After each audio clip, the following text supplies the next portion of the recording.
Paul Rabalais here, estate planning attorney. This is a little bit of a different format for me. I've done many videos and many live streams, but just about all of them has been just me. So I'm excited today to have a colleague of mine, Chris Nudo. He's a lawyer in Illinois. One of my thoughts was, our joint goal is to educate as many people as possible, allow people to make informed decisions. But I'm excited because while I'm here in Louisiana, that's where I'm licensed as an estate planning lawyer. I'm excited about bringing these state-specific live streams and YouTube videos to people. So really excited to have an attorney, Chris Nudo, on the live stream with us. So let me just allow Chris to do a quick introduction. Tell us a little bit about how you got into estate planning, a little bit about your firm, and then we'll go from there. Great. Well, Paul, happy to be here. I've been a practicing estate planning attorney in Illinois now for a little over 30 some years. And what really got me into the estate planning role is, I've always been a transactional based attorney, meaning I was not a courtroom kind of guy. I really honed in on the probate and estate planning side because I just see the struggles that family have. I always like to joke around that every family is dysfunctional in its own way. And estate planning just takes the uniqueness of each family and boils it down into something that is palatable once we lose the people in our family that we love. Your note about dysfunctional, you say it better than I do. You say every family's a little dysfunctional. I say I've been working for 33 years trying to find my first normal family, and I haven't found them yet. So I'm glad to see there's some similarity there. But no, keep going. The probate process is a difficult process here in Illinois. And so when I can do estate planning, when I can get ahead of when people die and plan for them and for their families and for their kids, that's really what gives us joy. Every family is unique. There's no two that are alike. Despite the fact that they all have, roughly 2.5 kids and a dog, those 2.5 kids are never alike, the dog for sure. And so there's a real joy in being able to come alongside of people and put their wishes in place, because at the end of the day, an estate plan is not about the client that you're representing. It's about helping that client set things up to leave their legacy to the next generation. I've got my own ways of doing things, but you've mentioned a couple of times every client is unique. So what I'm interested in is how do you discover the uniqueness of each family? Is it by asking the right questions and listening to the answers so that you can ask the next right question, or what's your process for discovering that uniqueness? Yeah, great question, Paul. Discovering the uniqueness of a client really comes down to how well I listen. I've been accused maybe of talking too much over the course of my career, and the older I get, the more gray that bestows my head, the more I've learned that just sitting back and having to hear why the client has decided to take time out of their work schedule, come to my office, sit down. I give them a platform in which then they can tell me what are the important things on their mind. Yeah, they don't know estate planning, and that's even a term that most people can't define. They don't know will, trust, powers of attorney, but that's not important. What's important is they know how they want their kids. They know the experience they want their kids to experience. They know that if their kids are young, that they want certain people to be their guardians, and they have values, and learning their values, more listening to their values, Yeah. is how I can really come to know each client and their uniqueness. Yeah, now I may be asking you to share some of your secret sauce, but I think we're a lot alike. I want to tell you kind of how I start out that initial client conversation, and then you tell me what you do, because yeah, if you've been doing this for 30 years like I have, you've met with probably thousands of people. And so you're constantly having these first conversations with prospective clients every day, every week, over and over again. And so, yes, that listening is so important. And you're right. It doesn't do any good when the lawyer opens up the conversation with trust or will or probate or revocable living trust. I tend to start it out with, so Mr. and Mrs. So-and-so, Let's start by just you telling me if there's anything important to you about this process of making sure what you have gets passed along exactly like you'd want it to. Is there anything in your mind that you want to make sure we cover as we talk about your family and this transition of assets? And sometimes I'll hear completely unexpected answer. Was working with a gentleman worth tens of millions of dollars, and his only reason for speaking to me was so that he could pass along his old vintage Ford Mustang to his grandson. That's all he cared about. Nobody would have known that if we hadn't dug deep and really understood and asked the right questions and listened to his responses. So we have to be skilled at enabling people to open up and tell us really what they want to accomplish. So how do you start that process, Chris? I always like to first lay a foundation for them. And I tell them, listen, I know you're here for estate planning and you don't even know what estate planning is. But when we're done, estate planning is going to be doing everything that you want done that's important to you. So why don't you tell me a little bit about who you are? Tell me your family looks like. How many kids do you have? How old are the kids? Oh, you have a 22-year-old that just graduated college. Wonderful. What's their plan? Do you see grandchildren in your future? You have 7 grandchildren. That's amazing. Have you thought about whether or not you're going to make provision for your grandchildren directly? And so it's really, the things they share with me are the things that we want to celebrate. While people do tell you their struggles and their tragedies, and sometimes those are things we need to celebrate too in the appropriate fashion. People really want to tell you they want to celebrate their family. They want to tell you about their accomplishments. And then we're able to take that information. And I know it sounds weird, but we're just molding the clay, turn that into a plan that works well for their family. I always like to say some attorneys are all about get them back in and review the plan every 5 years and all that stuff. And while that has its place and it's important, the way I like to do my practice is we can probably set up a plan that can take you 10 to 15 years because that's usually when the big markers are in people's lives. Young families start out, well, we probably don't need to retouch that plan again until those kids are out of college. And then Yeah. there's that season when your kids are in their mid 20s to their 40s, 50s. And that's a season where we really, as long as there's no major life events that occur that would upset the apple cart, we can set it and forget it. And then 70s, 80s, 90s, if the Lord is so lucky to keep you around that long, then probably time to revisit it again. And that's when we're going to encourage your kids. It's time that they have to look and get their plans done too. So it's just about coming into Yeah. their lives. Well said. So I could keep going on to kind of our process all day, but I want to get to the advertised. We want to talk a little bit about specifically Illinois here. I know Illinois has some uniqueness to it, just like all of our clients do. I know they have a state tax and they have some kind of statutory power of attorney, some probate issues. So let's jump into that and educate people about some Illinois specifics. Maybe I'll start with the tax. My understanding is, and as we know, Chris, maybe the viewers don't fully understand. Let me run through it real quick. We have a federal estate tax.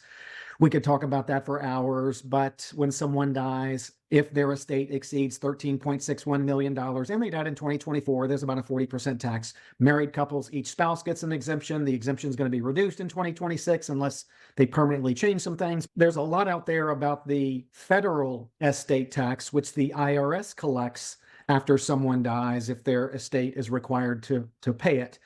Not a lot out there on the Illinois estate tax. So, Chris, fill us in on kind of the main points that viewers would want to know who live in Illinois about the Illinois death tax or estate tax. Sure, sure. So Illinois has an estate tax.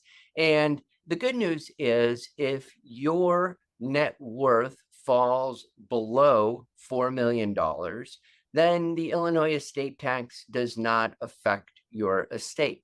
However, if your estate, if you have a net worth at the time of death that is over 4 million, and this would be you and your spouse combined. When we talk about net worth, we include everything from the real estate that you own, the financial accounts that you have, and many people forget life insurance. So life insurance counts towards your net worth after you pass away when we're talking about estate tax. And so if your estate is $4 million or more, then Illinois has an additional tax you have to pay. And your estate has to pay, that is, because you've left us.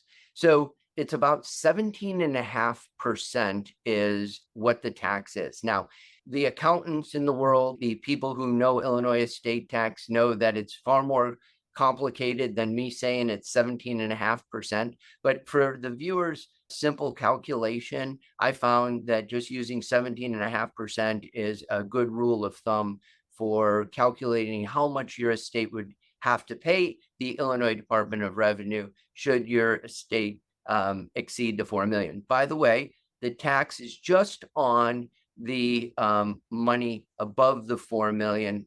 Again, I'm oversimplifying it, but that's just a good rule of thumb. Do you find, these people around the country with the large estates over $13.61 million, they're pretty quick to take advantage of at least this annual gifting where they can gift $18,000 to children, grandchildren, as many people as they want to. And if they're married, each spouse can give. And by making those gifts, the 40% tax is avoided on those assets that are gifted during their lifetime under this present interest annual exclusion. Now, someone who's not subject to the estate tax, let's say they have an $8 million estate, which is well above the $4 million exemption. Do you find that those people, they realize, at least for now, they're not subject to a federal tax, but they realize, and the federal tax is 40%, they are going to be subject to a 17.5% state tax? Are they as willing to do the gifting to avoid a 17% tax as the people with the large estates are willing to gift to avoid a 40% tax? What are you seeing there? Paul, a lot of it depends on how their assets are made up. A lot of times I'll find those people with the 8 million are very heavily vested in real estate.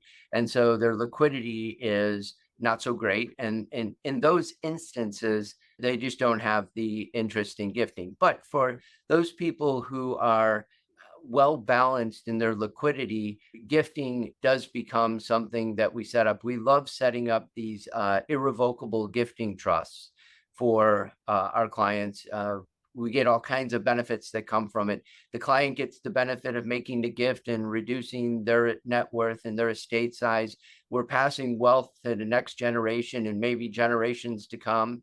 And when we're using these irrevocable gifting trusts, we're also setting up asset protection for the next generation. And Illinois doesn't have a specific asset protection statute like 13 of our other states do. So this is just a good way in Illinois to create some asset protection for folks. On its face, you'd think someone with an $8 million estate, hey, no problem gifting $18,000 to my children, to my grandchildren. But you're right. So from a liquidity standpoint, once you gift, you can't get it back. So you really have to be comfortable in that, hey, I'm gonna give away these assets. I'm writing these $18,000 checks. I'm not gonna get it back. I'm not sure if I can afford to, because my liquidity needs to last me for the next 30 or 40 years. So even though gifting makes sense from a pure number standpoint, that's not what drives everything. We want to make sure our clients are comfortable in making informed decisions,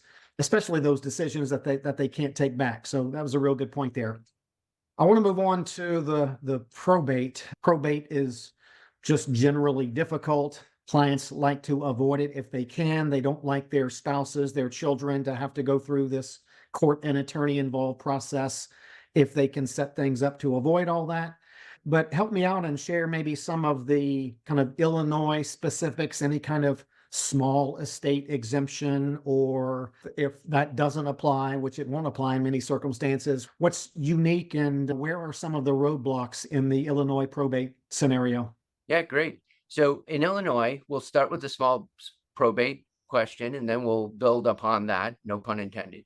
In Illinois, we're fortunate enough to have small estates defined as $100,000 or less. And I know a lot of states are $50,000. So we get to avoid probate if the estate is less than 100,000.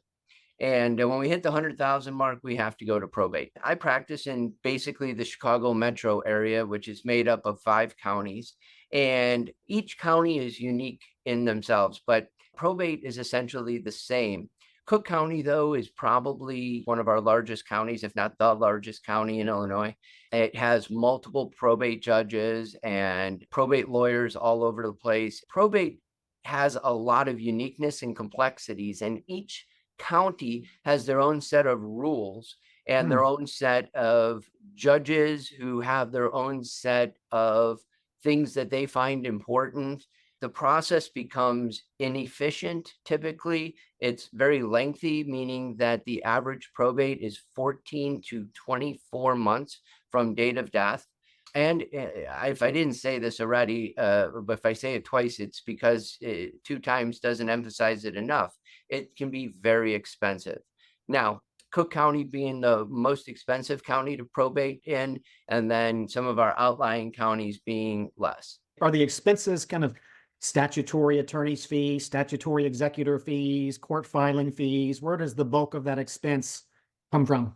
So it really is attorney's fees. The court fees are not low by any extreme. And then we find bond costs where we have an estate where a bond is not waived through perhaps a will. The bond cost gets very expensive. And so when you combine the attorney's fees, the time, the bond cost, the court costs, and that doesn't even include executors' fees. I would say that the majority of our executors don't take fees. It's an exception, not a rule. So that doesn't even play into it. Yeah. Are the 14 to 24 months, is that because there's some statutory waiting periods for creditors that are required, or even absent waiting periods, it just takes that long for all of the hoops to go through and the courthouse processing paperwork and financial institutions having to review court orders to approve release of funds? What's the main reason for the delays? I'll use Cook County as our best example. So if you pass away and you're in Cook County and your estate has to go to probate, by the time you come to our office and you retain us, we draft the paperwork. You get your death certificates from the county. We submit it to Cook County. We then typically see something like a 45 to 60-day window where we just wait because that's the earliest date that Cook County can get us in to open the estate. Typically, we see 90 days passing from the date of death before we can even get our first court appearance. Then once we get our court appearance, then we have to wait and then publish. And our publication notices run for 3 weeks here in Illinois, in Cook County. And then after the publication, the statutory claims period starts to run. And that's a period of time where we don't recommend any disbursements out of the estate. This gives any creditor the opportunity to come in and make a claim against the estate. And again, that's 6 months from the publication date. So if I'm 4 months from date of death to publication, and then another 6 months after that for the creditor claim period, you see that we haven't done a whole lot and 10 months has gone by from the date of death. The reason we identify 14 months as our earliest date is the courts set an automatic 14-month status date.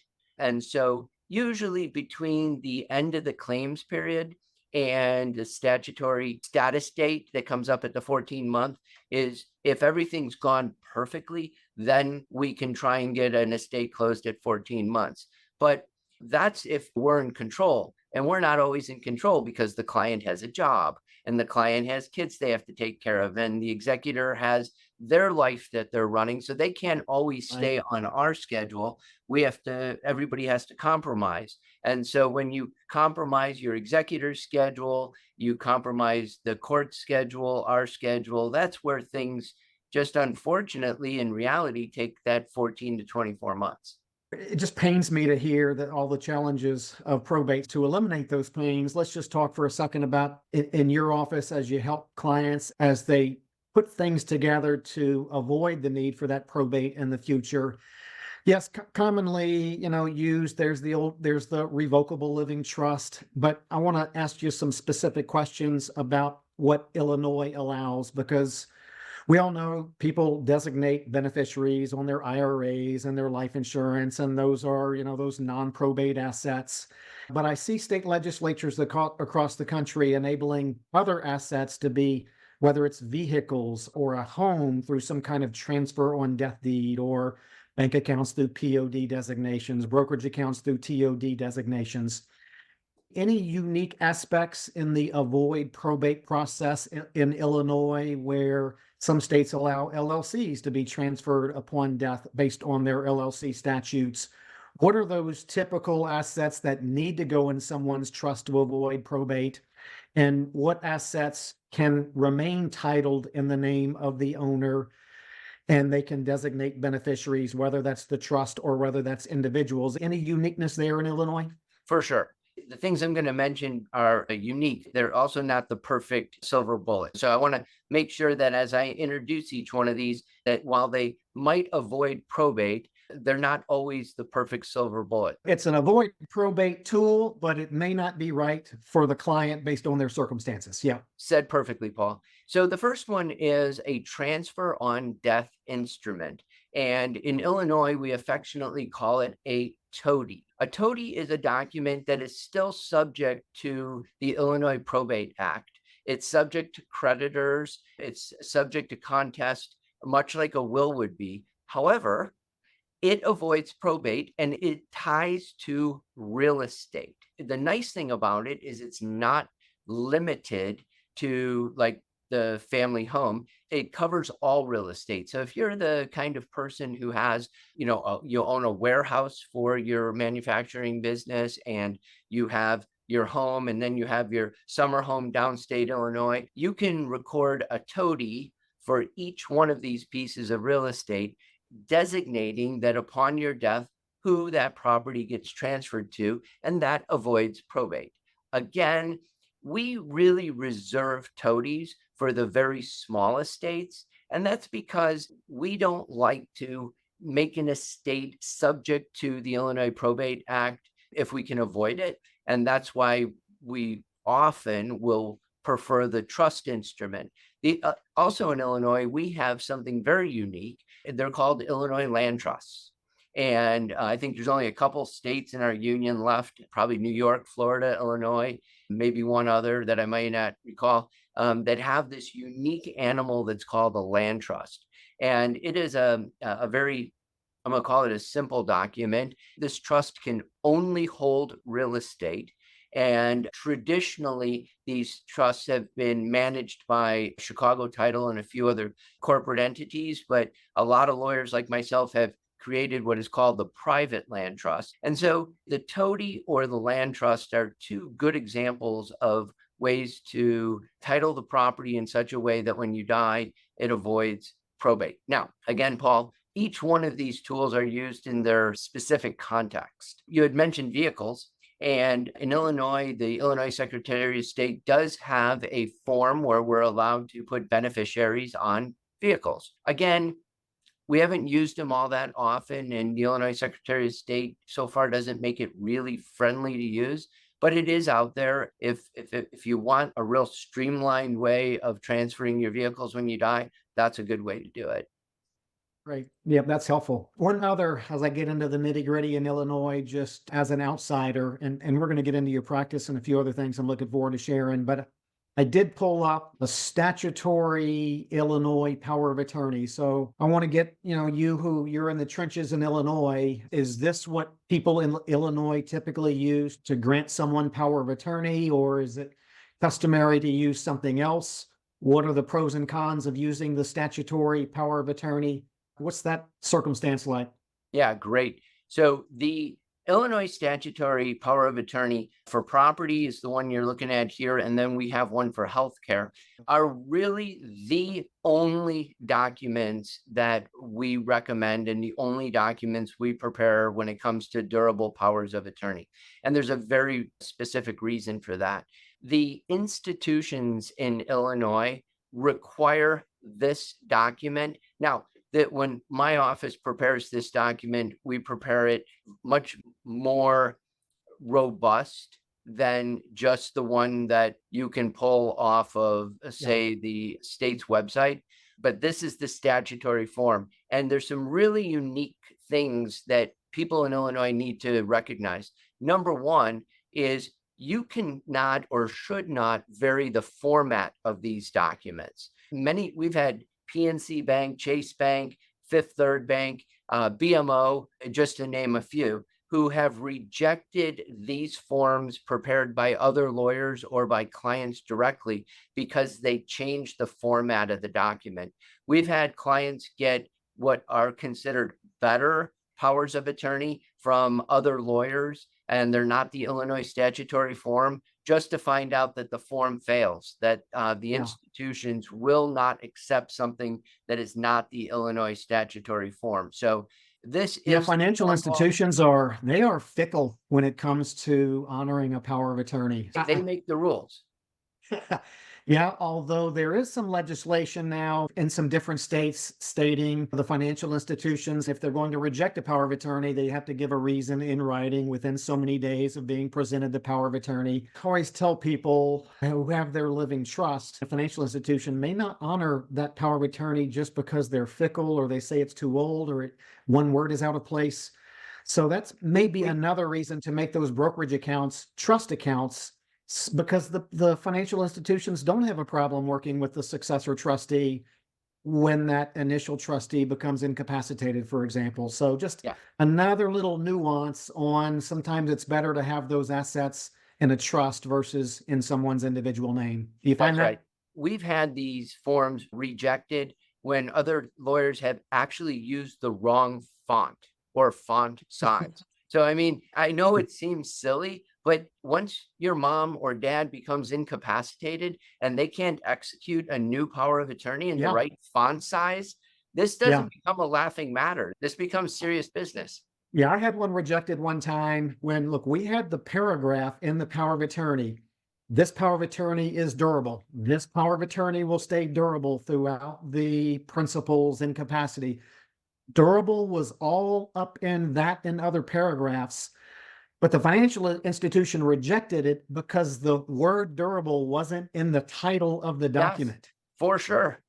It's like makes no sense. I want to move on, and probably what I'm most excited about talking to you, Chris, is you make it real clear that your Christian faith influences your business and your practice. I really love the fact that you kind of put that out there. To me, when I see that, if I have that on my website, which I don't, maybe I will. To me, I'm giving people a message. Hey, I'm going to treat you professionally and I'm going to be nice to you. And we just hope that you treat us the same way, which is exactly how it should be. And so I don't know if that's kind of one of the messages you're hoping to convey, that you're here to help people, but we want to make it as easy as we can and have the kind of relationship where we can help you and you can make it easy for us to help you. So tell us about that.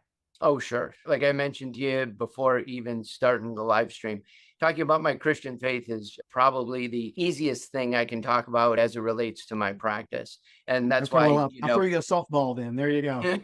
so that's why when you go to my website or look at my business card or be at any of our social media, you know that we do our best. We fail every day, but we do our best to represent Christ. Back in 2006, I made a very conscious decision just between the Lord and I that I was dedicating the practice of law to the Lord.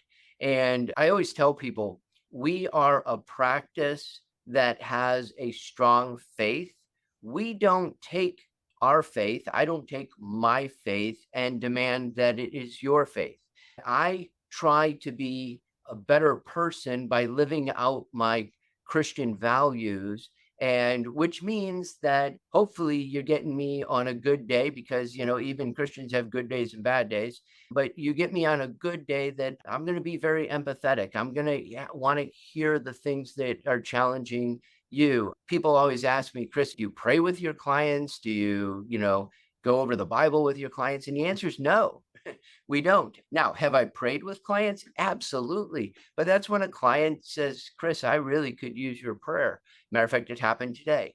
or another Christian wants to know what the Bible has to say about gifting. But that's when the client brings me the Christian issue. We don't put it upon them. We like to, when I say we, I'm talking about the office here, my other attorneys and staff. We like to think that every morning and throughout the course of the day till we shut the computer down and we go home, each moment is a moment where we can just display Christ-like gifts and just being, I hate to use the word good person because I think that's over generalized. But so my license plate is integrity.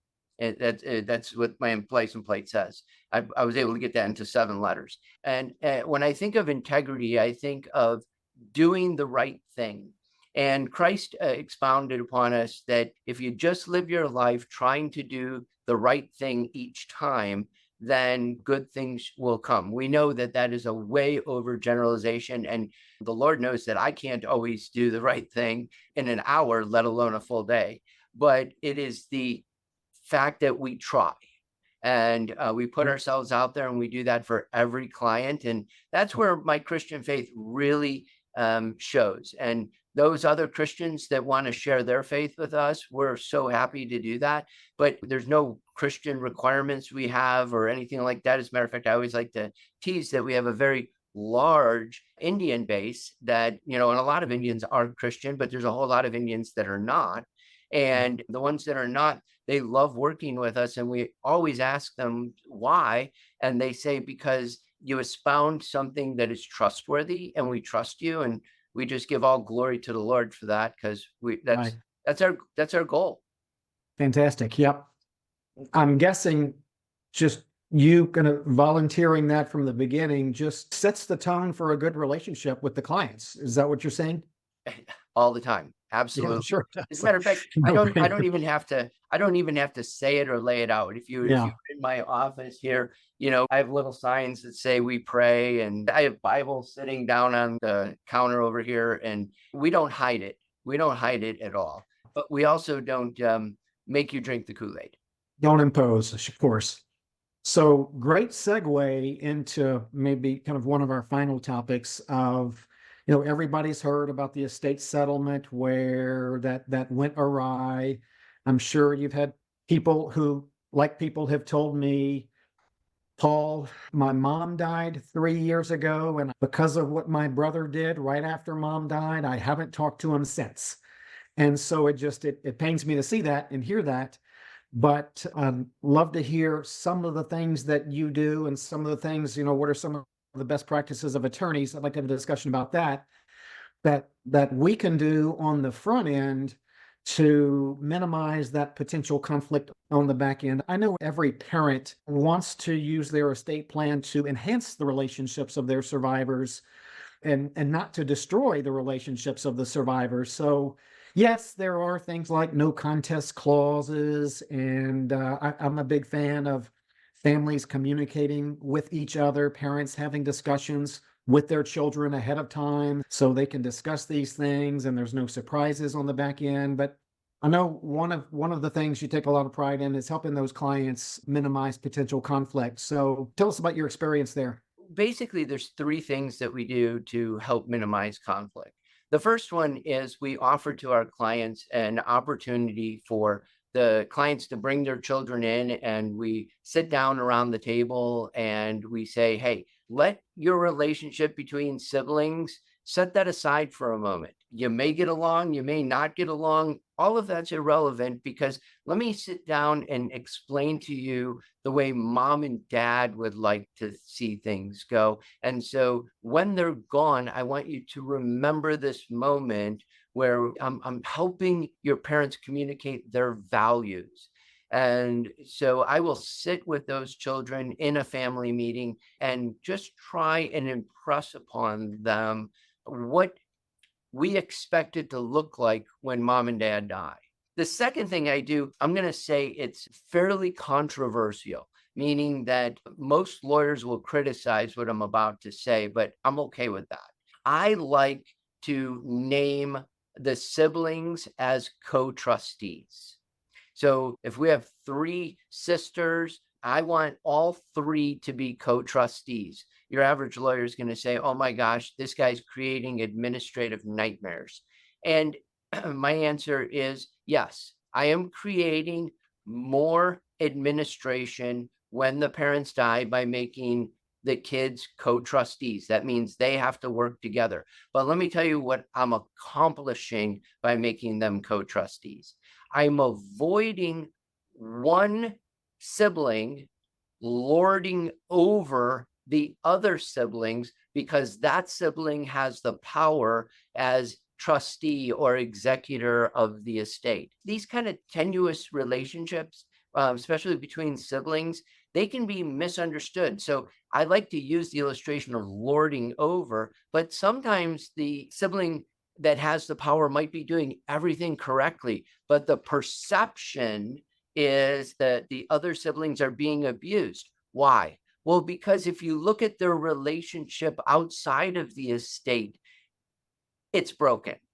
And so while I don't have the perfect fix here, by putting the kids on an equal playing field where they all have to be forced to get along and work together, I truly believe, and as sick as this sounds, I truly believe this is why in school they make you do class projects where, you get together with other classmates and you have to do a project together. And then one kid doesn't do the project, the other one carries the heavier weight of the project. And there isn't a mom and dad in the world that loves it when, the kid comes home and says, oh, another group project the teacher's assigned. But Right. this is more reality of life is group project. And so, when mom and dad die, the siblings, it's a group project, like it or not. And so by putting the kids on an equal playing field, I like to think that nobody takes an edge over the other. And my guess is occasionally you'll get some pushback and someone might say, well, Chris, my daughter here is an accountant. Oh, it's My always son the in client's California is a decision drug dealer. So there's exceptions, of course, to the rule. to every rule. That's Yeah. right. Yeah. Right. The last one, my third, is communicate, communicate, communicate, Yeah. communicate. You Right. nailed that one early in the introduction, Paul. So you know what? Just the more a trustee can communicate, the less people are going to have concerns. Yeah. In a probate, what I like to do, because you're right, if there's 5 children, 5 heirs, and one is the trustee or the executor, just the lack of communication, the ones who aren't in charge and aren't involved are just kind of speculating that something's going wrong.